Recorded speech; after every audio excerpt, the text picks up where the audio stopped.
एक टेस्टिमनी बोलने के बाद मैं बंद कर रहा हूं। एक लास्ट टेस्टिमनी मेरे हृदय में प्रभु ने डाली है और ये मेरी गवाही है।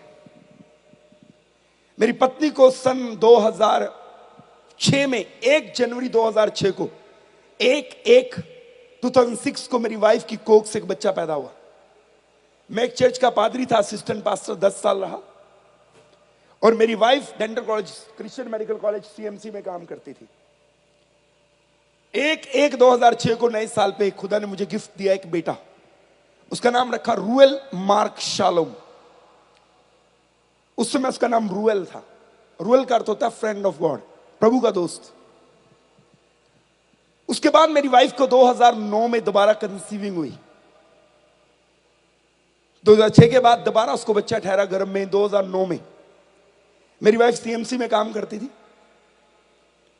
और जब बच्चा ठहरा तो सीएमसी की सीनियर डॉक्टर ने कहा एक टेस्ट करेंगे, फिर दूसरा टेस्ट, फिर तीसरा टेस्ट, चौथा टेस्ट, 1 अल्ट्रासाउंड, 2 अल्ट्रासाउंड, ऐसे कितने अल्ट्रासाउंड करवा लिए उन्होंने कुछ कुछ दिन के गैप पे।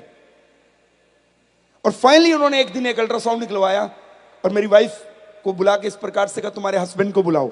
मैं गया हॉस्पिटल में, पादरी था मैं। डॉक्टर ने मेरे सामने मुझे टेबल पे बिठा के, मैं इधर टेबल पे इधर इस साइड में बैठा, मेरी वाइफ और वो सामने बैठी। उसने वो सारी मेडिकल रिपोर्टें टेबल के ऊपर फैला दी। उसने मुझे कहा कि तुम्हारी वाइफ के पेट में जो बच्चा है वो मर गया है, उसकी धड़कन नहीं है, इनको आज ही एडमिट कराओ ताकि हम बच्चा निकाल दें। मैं तो उसी समय थोड़ा सा परेशान हुआ, मेरी वाइफ रोने लगी। हमने उनको बताया थोड़ा समय दे दो हमें। हम जल्दी से अपने घर आए। हमारे चर्च में एक डॉक्टर आया करती थी, अभी भी हमारे चर्च के साथ जुड़े हैं। लुधियाना में कैंसर हॉस्पिटल है जिसको ओसवाल हॉस्पिटल कहते हैं, वहां पर बच्चों की सीनियर डॉक्टर है, सीएमसी से एमबीबीएस किया उन्होंने। उनका नाम है डॉक्टर अंजना दबोरा शामवल। मैंने उनको फोन किया, दीदी शैली की रिपोर्ट ऐसे आई है, मेरी वाइफ का नाम शैरली है, उसकी रिपोर्ट ऐसे आई है, क्या करना चाहिए? उन्होंने कहा मैं घर आ रही हूं। और ड्यूटी से हमारे घर पहुंचे। रिपोर्ट पढ़ने के बाद उन्होंने कहा हम सेकंड ओपिनियन लेंगे, एक और को चेक कराएंगे। हमारे एरिया में सीएमसी के आसपास सबसे अनुभवी रेडियोलॉजिस्ट जो प्राइवेट काम करते हैं उनका नाम है डॉक्टर सतीजा साहब, बैठे हैं, लुधियाना रहते हैं, खुड़मल्ला में है, वरुण सतीजा। हमारे एरिया के सबसे समझदार रेडियोलॉजिस्ट कहते हैं उनको। कुछ समझ ना आए तो लोग उनसे पूछते हैं। हम डॉक्टर के पास गए, उन्होंने एक स्कैन निकाला। स्कैन निकाल के जब वो रिपोर्ट बना रहे थे मुझसे कहते क्या काम करते हो? मैं कहा पादरी हूं। कह रहे चाय पियोगे? मैं कहा नहीं। कॉफी? मैं कहा नहीं। मैंने कहा कितने पैसे हुए? कहते पैसे नहीं लेने आपसे। मैंने बोला फिर? कह रहे एक सलाह देनी है आपको, बेवकूफी नहीं करनी, अपनी पत्नी को दाखिल कराओ, बच्चा मरे काफी टाइम हो गया, मां के अंदर सेप्टिक अर्थात जहर फैल जाएगा, सेप्टिक हो जाएगा, जाओ, बेवकूफी नहीं करते, जाके अबार्ट करा लो, बच्चा निकलवा लो। मैंने अपनी वाइफ को लिया, डॉक्टर साहब मेरे साथ थे, हम अपने घर आए, हमने प्रार्थना की। मैंने मेरी वाइफ के पेट पे हाथ रख के कहा प्रभु मैं नहीं जानता बेटा या बेटी, और मैं जानना भी नहीं चाहता, एक कमिटमेंट करता हूं, अगर ये बच्चा ठीक ठाक पैदा होता है तो ये आपका सेवक बनेगा, आपकी सेवकाई के लिए दे दूंगा।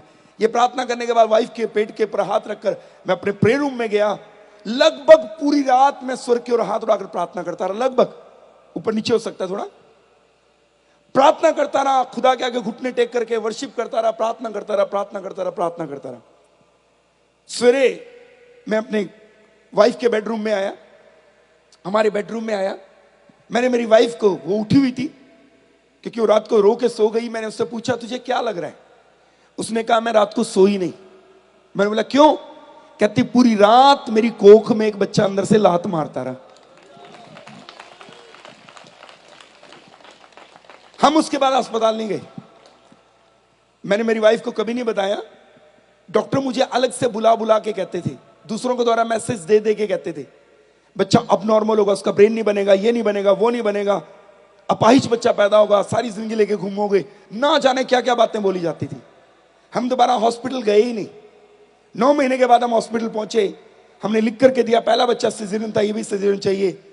ओटी में मेरी वाइफ को लेकर गए, मैं दीवार के पास बाहर, ऑपरेशन थिएटर के बाहर गैलरी में दीवार की तरफ घुटने टेक कर 4 नवंबर 2009 दीवार की तरफ घुटने टेक कर मैं आंसुओं से दुआ कर रहा, प्रभु बहुत कुछ कहा गया इस बच्चे के बारे में, ऐसा होगा ऐसा होगा, पर मैंने तेरी ओर तका है और मैं विश्वास करता हूं कि तू जिंदा है, तू चमत्कार करने वाला परमेश्वर है, तू जिंदा है, तूने कब्र को, शैतान को, मृत्यु को हराया, तू जिंदा है, तू जिंदा है। और मैं घुटने टेक कर प्रार्थना करा, फर्श के ऊपर ही बैठकर दीवार की तरफ मुंह करके। कुछ देर के बाद एक स्टाफ नर्स आई, हमारी नॉन टू थी, मेरे कंधे को थपथपाया, उठो। मैं उठा, प्रार्थना में से उठा, आंख साफ किया, कह रही देखो, एक कपड़ा खोल के दिखाया, एक सुंदर गोरा चिट्टा बेटा। मैंने कहा ये किसका है, ये किसका बच्चा है? कह रही मजाक करते हो पत्नी, तुम अपने घर से लाए बच्चा, हमसे पूछते हो किसका है? तुम्हारा ही है, 10th में पढ़ता है, अभी 10वीं क्लास में पढ़ रहा है, मेरे खानदान का सबसे सुंदर बच्चा है। मैं आपको कहना चाहता हूं, मैंने विश्वास किया था, मालूम है किसके ऊपर? जिसके ऊपर इस 12 साल की रोगिणी स्त्री ने विश्वास किया था। मैंने विश्वास किया था उसके ऊपर जिसके ऊपर यार ने विश्वास किया था। मैंने विश्वास किया था उसके ऊपर जिसके ऊपर मार्था और मरियम ने विश्वास किया था। मैंने विश्वास किया था उसके ऊपर, उस जिंदा खुदा के ऊपर, उस जीवते परमेश्वर के ऊपर विश्वास किया था मैंने, जिसके ऊपर विश्वास कर 10 कोढ़ी आकर कहते हैं तू चाहे तो हमें चंगा कर सकता है। बोलिए हालेलुया, जोर से बोलिए हालेलुया, उच्च आवाज से बोलिए हालेलुया। यीशु मसीह ने इस स्त्री से कहा तेरे विश्वास ने तुझे, बोलिए हालेलुया। मैं आपको कहना चाहता हूं, शैतान यहां बैठे कई लोगों को भी अभी बता रहा है, उनके दिमाग में डाल रहा है तुम कभी ठीक नहीं हो सकते, तुम्हारे हालात कभी बदल नहीं सकते। लेकिन मैं कहना चाहता हूं आज वो दिन है जब प्रभु आपके जीवन में एक बड़ा काम करेगा।